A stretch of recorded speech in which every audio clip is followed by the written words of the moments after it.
Hi, welcome Aries.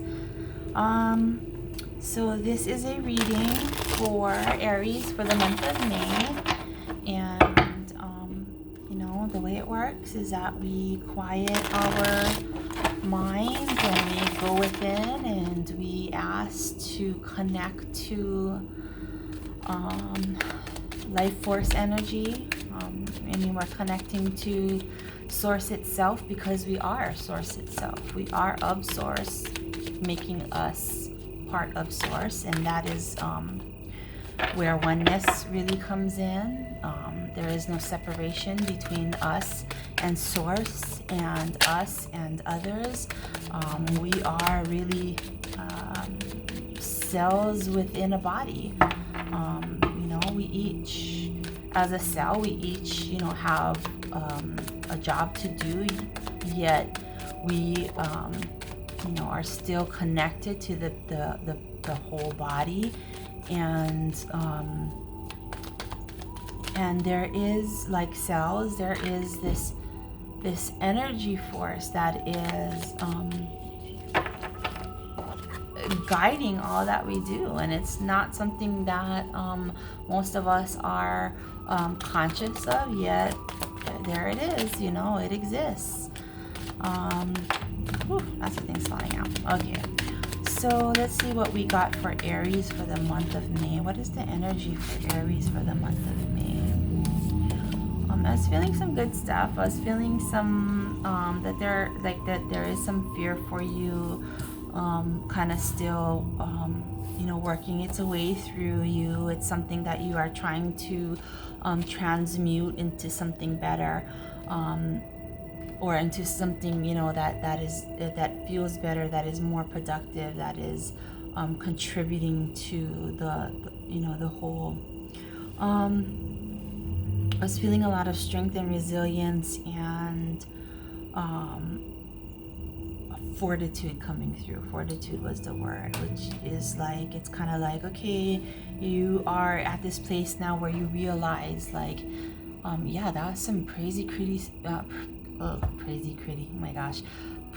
crazy things that have been happening, and that are likely to continue to be part of our physical reality for a while, yet we can stay in this place where everything is feels fearful, and feels scary, and you're kind of in fearful, and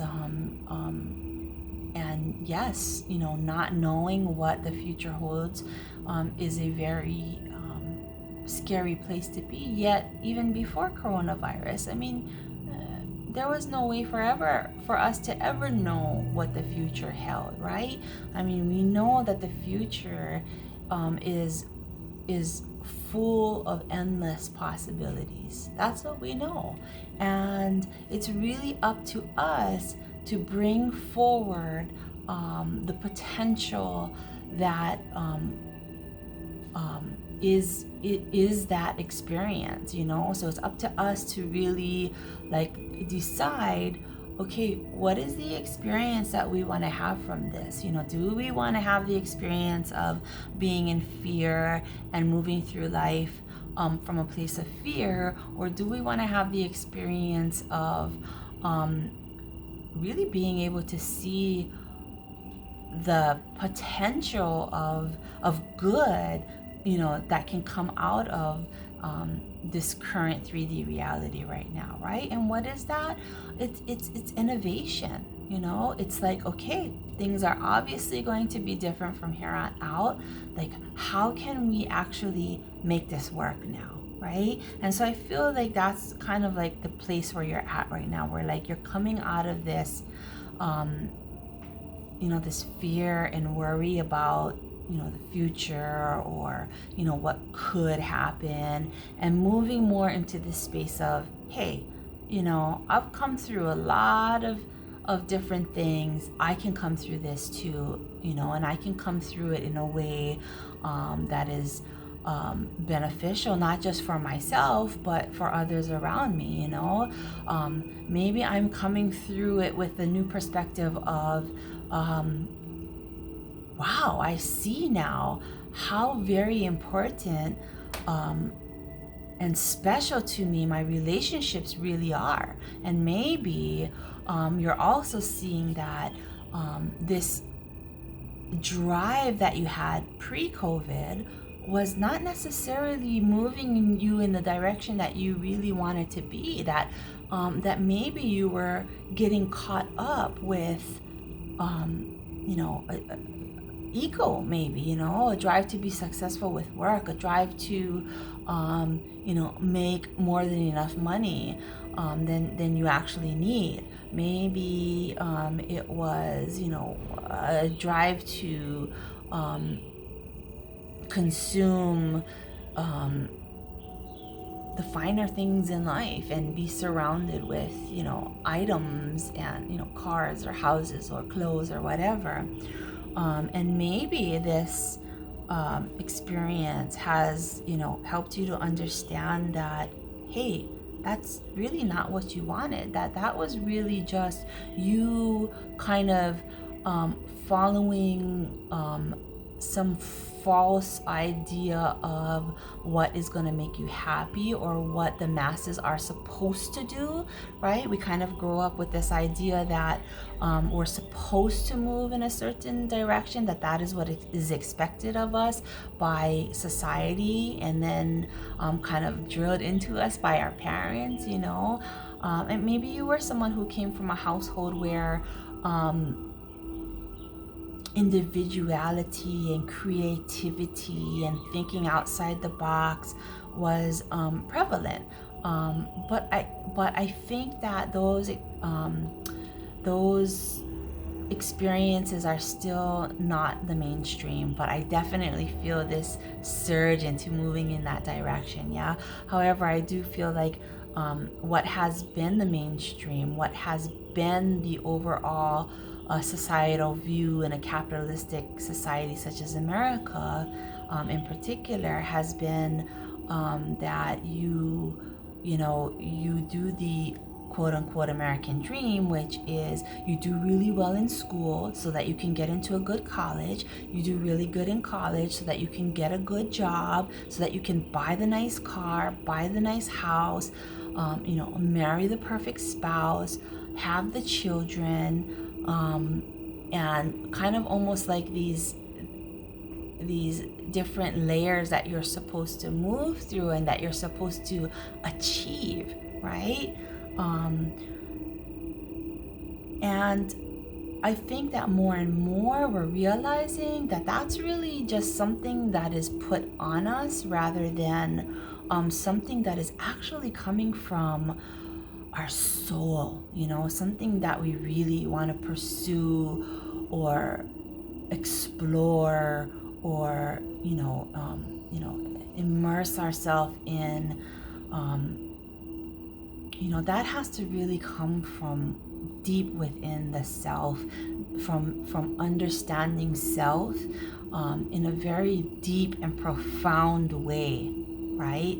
And then following that deep understanding into what the soul self really wants to experience. Yeah. And I think more and more that's where the direction that we are moving in. And so, sorry, I was going off on a tangent a little bit, but for Aries, I think that that's kind of something that you're discovering, that you no longer want to go through that prescribed way of engaging in life.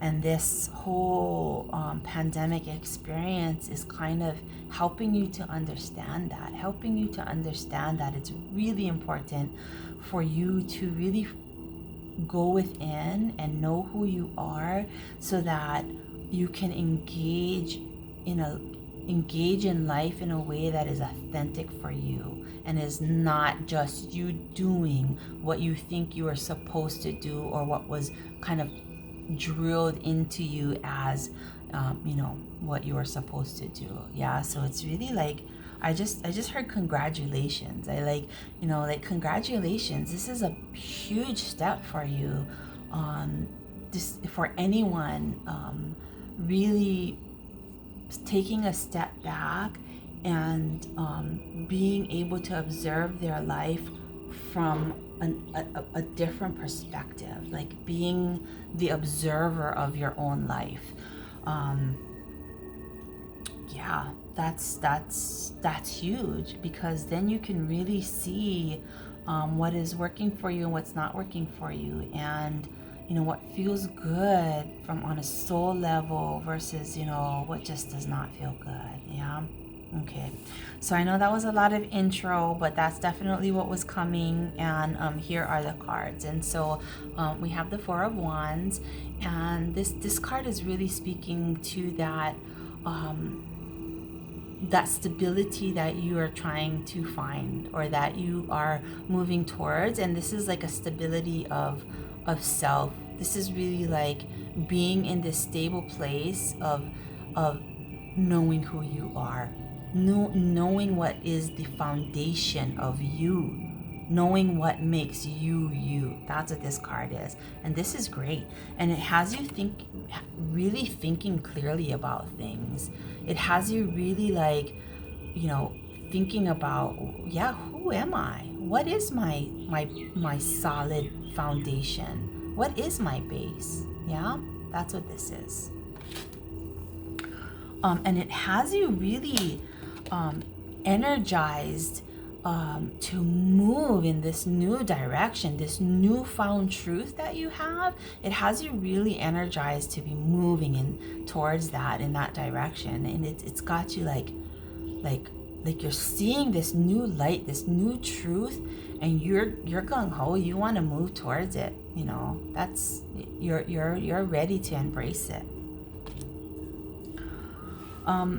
It doesn't mean that there aren't going to be moments where you are questioning, because there absolutely still will be.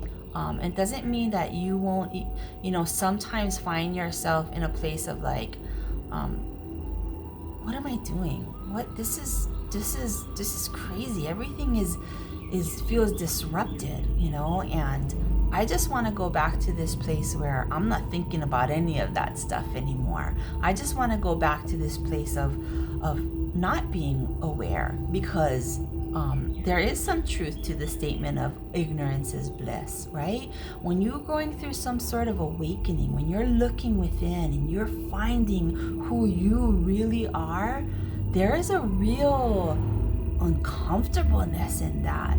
There is a real feeling of,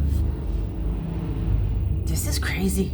Am I going crazy? Am I losing my mind? Am I thinking in these ways that actually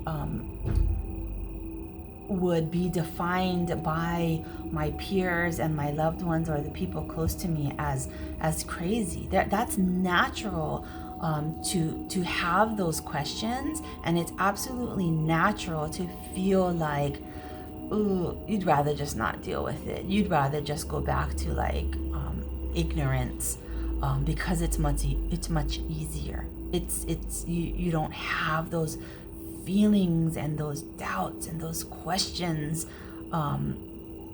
when you're not questioning, when you're in a place of not even being aware of any of that stuff. There is some bliss to it, right?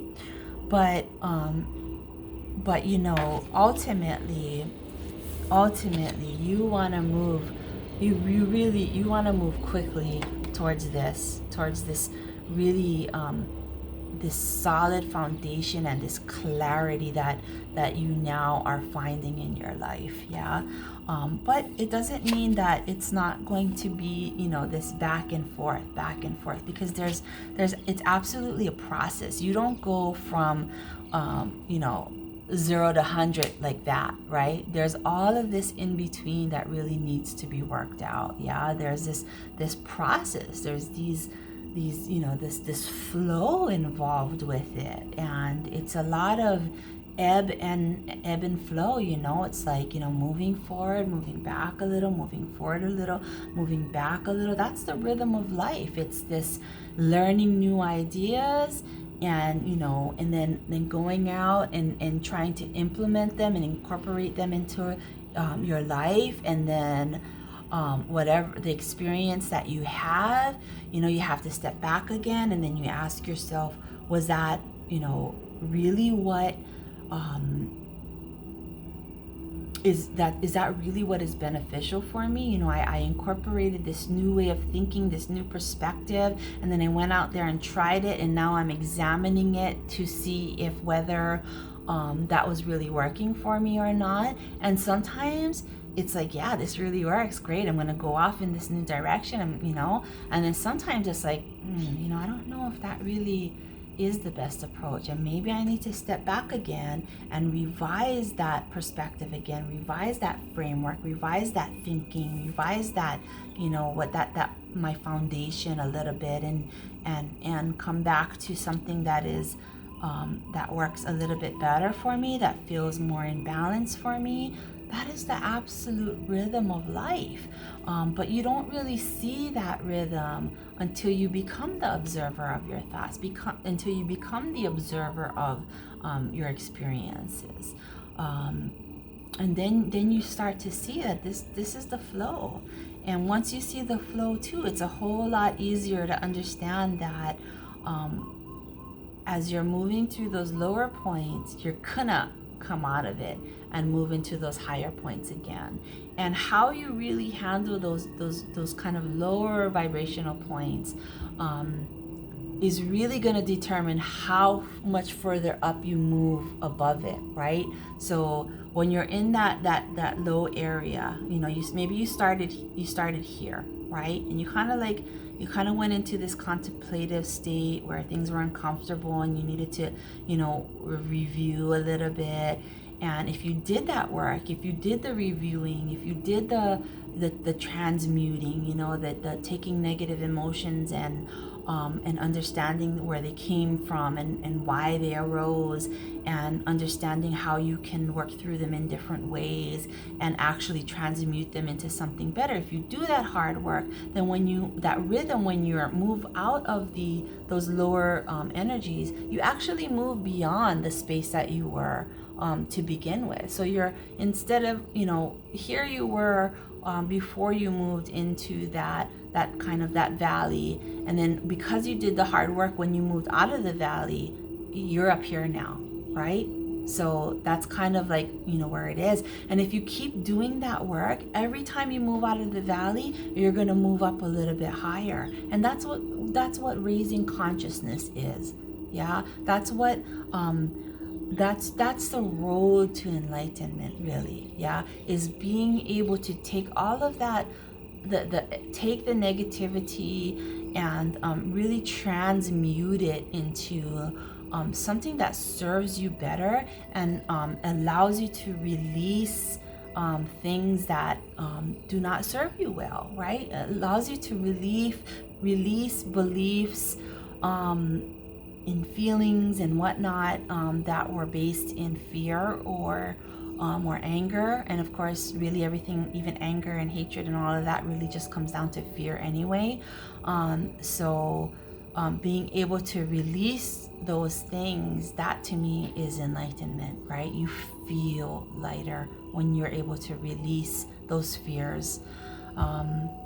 Yeah, that's what it is. And that's where I really, you know, see you ending up. I mean, Ace of Pentacles, I mean, the Pentacles are all about, like, you know, having a solid foundation and being grounded. And, you know, it's like this beautiful new 3D reality that you have created for yourself, that you had manifested through raising your own vibration, right? You've raised your vibration through this process of going through, you know, the peaks and valleys and doing the hard work. Through this process, you've really created this new foundation for yourself that is very grounded and very based in acceptance of self, based in knowing of self, and knowing that we are not perfect beings, and in the sense that sometimes we make decisions that are not like in our best interest, but then also knowing that it takes those kinds of decisions, right? And it takes that contrast and that those feelings that are not so great to really spark us to consider those things and come out of it even better. Okay, so now I'm rambling, but this is really what is in store for you. This really new, grounded, solid beginning for you that is really moving you in a much more in tune direction and reality. Okay, and that is really now really going to be also part of coming together with others, with other self, and creating something new. Like, I feel, Aries, this energy of moving through all of this, and it's going to bring you into this creation of something that is really new, that is really geared towards helping others, geared towards providing something that is going to help others become more connected and realize their own oneness as well.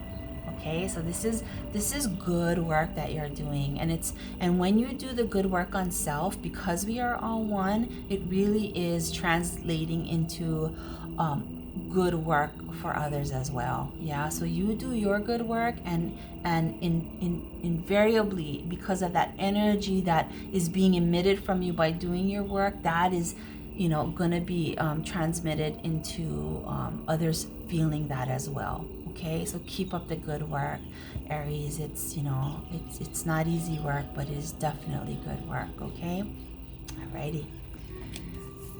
So I hope that that this was helpful for you in some way, and just know too that because this is a general reading, that take what resonates with you, and for whatever that doesn't resonate with you, it's really okay to leave it behind. Maybe it wasn't meant for you. Okay, so that is the message. I hope you have a beautiful month. Aloha and namaste.